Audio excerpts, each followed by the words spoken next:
Mosti Podcast. Pada episode kali ini, kami berdua akan berbagi cerita dan wawasan mengenai salah satu hal di bidang kesehatan atau medis. Sebelum itu, perkenalkan, nama aku Rehan dan juga partnerku. Halo semuanya, perkenalkan nama aku Putri. Wah, seneng banget nih bisa berbagi di podcast kali ini. Hari ini kami akan membahas tema yang sangat penting dan dekat dengan kehidupan sehari-hari, yaitu pentingnya donor darah. Betul banget tuh. Untuk membahas tema ini lebih dalam, kami berdua akan mengundang salah satu dua narasumber spesial dari ekstrakurikuler PMR. Boleh diperkenalkan dulu, Mbak? Halo semuanya, perkenalkan aku Alia Putri Badrisya, biasa dipanggil Alia. Aku sebagai Ketua PMR STEMBA periode 2024-2025. Dan aku Intan dari perwakilan dari PMR sebagai Wakil PMR SMK Negeri 5 Surabaya. Jadi gimana nih, Mbak? Apa kabar kalian berdua? Mungkin senang, Jadi, galau, bahkan marah. galau. Senang dong yang pastinya karena udah diundang di acara Mosti Podcast. Oke, sebelum mulai bahas topik donor darah, dengar-dengar PMR ini sering ikut lomba ya? Boleh di-spill nggak Kak, lomba apa aja tuh? Nah, kalau untuk periode kepengurusan angkatanku, kita udah ikut lomba Pasifik 2024, lalu ada Ladgab serta Festival 2024 dari PMI. Terus yang habis kita laluin yaitu Aci Praja serta Arma Praja 2025, dan yang akan kita ikuti yaitu Festival 2025 dari pihak PMI. Oke, selama lomba itu kan pasti kayak ada rasa nervous gitu ya. Gimana nih tips dari kakak untuk mengatasi rasa nervous tersebut? Kalau tipsnya ya itu tergantung anaknya sendiri-sendiri ya. Tapi kalau dari PMR juga kita kan udah diajarin buat kita harus selalu percaya diri dan juga percaya kemampuan diri kita. Terus kita juga harus menguasai materi nih. Nah, kalau dari aku gitu ya. Mungkin dari Intan ada tambahan? Ya, yang pasti benar kata Alia. Jadi kita harus paham dulu sama materinya. Karena kalau misal udah paham sama materinya, pasti udah pede untuk menjelaskan materi itu seperti apa. Terus kita juga mengajari mereka tentang caranya public speaking juga. Jadinya nggak mudah lah untuk mereka untuk pede nantinya kalau misal lomba. Ini keren banget ya teman-teman dari PMR ini. Terus kalian tahun ini kan habis mengadakan event WJP ini. Kira-kira gimana nih eventnya? Bisa di-spill? Kalau untuk WJP ke-30 yang tahun ini kita selenggarakan, alhamdulillahnya berjalan dengan lancar. Dan itu juga berkat dukungan dari teman-teman panitia sendiri, terus para bapak ibu guru serta pembina kita juga, dan tak lupa fasilitator kita serta dari pihak PMI yang mendukung acara WJP ke-30. Wah, keren banget ya. Kalau gitu harus tetap semangat buat kegiatan-kegiatan kedepannya. Oke, teman-teman, biar kita nggak buang waktu, langsung aja yuk kita ke pertanyaan dasar mengenai donor darah. Betul banget nih. Untuk pertanyaan yang pertama, mungkin nih bisa dijelasin nih dari teman-teman PMR. Apa sih itu donor darah, dan kenapa donor darah itu dianggap sebagai kegiatan yang penting untuk kegiatan sehari-hari? Jadi donor darah itu adalah kegiatan menyumbangkan darah untuk tujuan transfusi darah. Nah, kenapa kok donor darah itu penting? Karena kegiatan ini itu bisa membantu pihak PMI menambah stok darah. Karena kan stok darah ini itu nanti akan disalurkan ke orang yang membutuhkan gitu. Oh, menarik banget ya. Terus apa aja sih manfaat dari donor darah itu sendiri bagi selain untuk bisa membantu orang lain, dan juga apakah ada manfaat bagi pendonor itu sendiri? Kalau untuk manfaat bagi pendonor sebenarnya banyak ya teman-teman. Tapi yang paling kita highlight di sini tuh ada dua, yaitu yang pertama, karena kita mendonorkan darah kita, jadinya kita akan memproduksi darah yang baru. Nah, dengan kita memproduksi darah yang baru, kita akan lebih sehat nih. Jadi jasmani kita juga lebih kuat. Nah, yang kedua, sebelum kita mendonorkan darah, pastinya kan bakalan dicek nih kesehatan kita gimana, lalu kita itu ada penyakit atau enggak. Nah, dengan kita dicek kesehatan itu juga kita bisa tahu nih kondisi tubuh kita itu gimana. Jadi kita lebih terpantau lah tubuh kita gitu. Waduh, keren banget ya.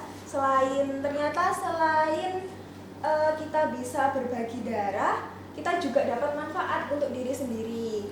Tapi dengar-dengar nih Kak, banyak banget orang-orang yang masih ragu buat ngelakuin donor darah karena di internet kan banyak kayak mitos-mitos atau kekhawatiran-kekhawatiran yang berlebihan gitu. Mungkin bisa dijelaskan nih mengenai efek samping donor darah itu sendiri dan gimana cara kalian untuk mengatasi kekhawatiran tadi.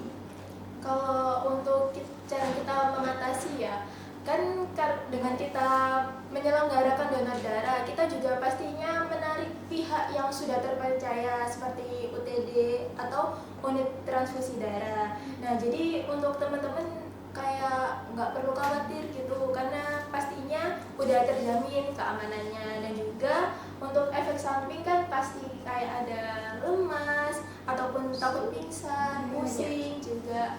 Nah, itu dari kita dan juga dari pihak PMI Sudah atau mengantisipasi itu semua. ya. Bagaimana itu mengantisipasinya? Dengan apa?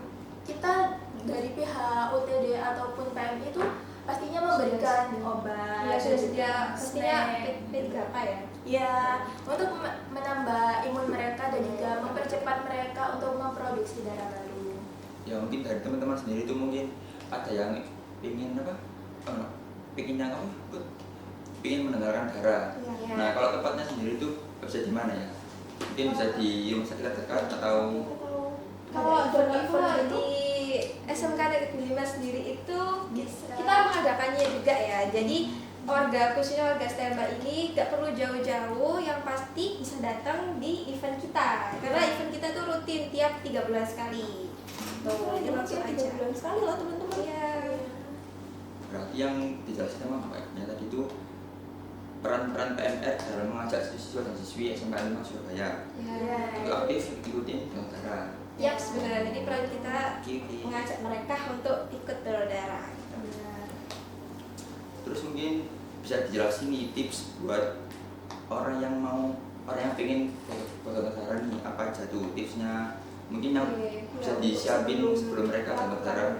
Jadi yang pertama itu yang pasti jangan begadang ya guys. Kalau semisal mau donor darah, karena pasti kalau misalnya begadang imun tubuh kamu akan menurun. Jadi bisa entah itu sakit atau gimana nantinya, jadinya nggak sehat lah nanti kalau pas dicek. Setelah itu jangan mengonsumsi obat-obatan atau jamu-jamuan ya.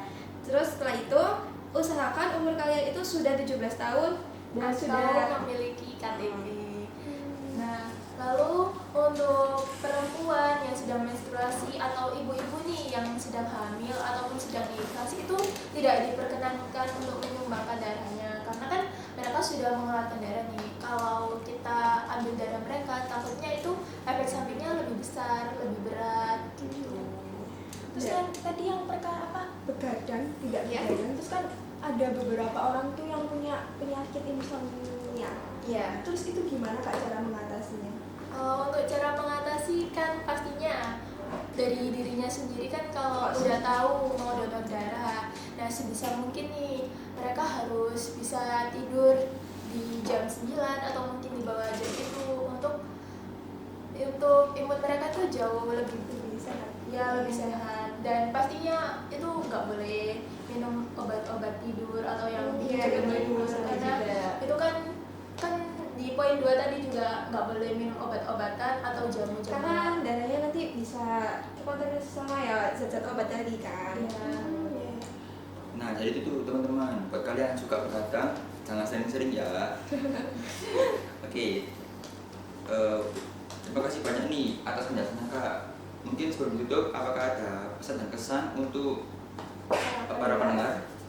Kalau dari aku untuk teman-teman semuanya itu jangan lupa dicatat manfaatnya apa aja biar kalian juga gak takut buat donor darah lagi, dan juga jangan lupa buat ikut donor darah khususnya untuk warga Stemba, apalagi kalau ada event dari PMR Stemba. Setuju. Dan yang pasti nih, tadi kan kakaknya nyebutin mitos. Kalau bisa, kalian cek-cek terlebih dahulu kebenarannya seperti apa. Jangan langsung terpercaya sama satu info saja. Jadi jangan lupa untuk ikut donor darah ya. Dan jangan lupa buktikan kebenarannya. Oke, sayangnya kita udah ada di penghujung acara nih teman-teman. Terima kasih ya sudah setia bersama kami di podcast hari ini. Semoga informasi yang disampaikan dapat bermanfaat dan menginspirasi kalian untuk melakukan donor darah, terutama donor darah di SMK Negeri 5 Surabaya. Sampai jumpa di episode berikutnya. Bye-bye. Bye.